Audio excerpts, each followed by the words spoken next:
आज गेलूर बर्थडे केमती कौन सेलिब्रेशन है जानवाई भिडियोटा लास्ट टाइम कंटिन्यू करते hello hello everyone welcome back to my mini blog. तो सकाल से उठी बाहर पड़ी जावाई क्लास जेहतु मोर सका जो सका बस रे फर्स्ट आज मुझे खाई क्लास गोटे क्लास करूँ जमी मुझे आपको मो कैमेरा ऑन मैंने आर सब अलग अलग प्रकार रिएक्शन बाहर तो रिएक्शन आज आप सामने देखी दिखाँ।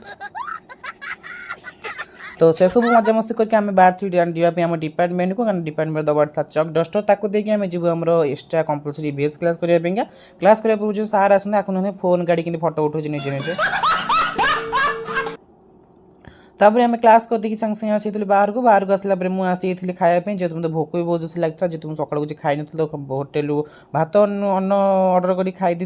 खाई आसी स्टाण्ड को आसला जाने बस आम अच्छी 5टार तो मुझे स्टाण्ड को 3टार आसला माखड़ नाच देखी अपेक्षा कराया बस आसी फाइनाल पहुँचला बेग्रे मोर फाइनाल सीट बुकिंग कर बस पड़ू घर को आसला देखला आज गेलो जो बर्थडे था तो गेलो सार्टा मो बड़ बो आनी तो सांगे सांगे पिंधेदेली एपटे आम सोनी ब्लगर मिट्टी रानी दीदी आसी ना एक्चुअली काम था आसपारे एपटे आम केक भी रेडी हो सारी तो रहा अपेक्षा घर लोक भी 2 मिनट आसी पहुँची गले समस्त पूरा घेर होगी रही देखिपे पूरा जेहेतु गेलु टे बाण को डर से गेलु उठी ना तो आज रहा बर्थडे गर्ल सी केवल एकुटिया केक काटुले।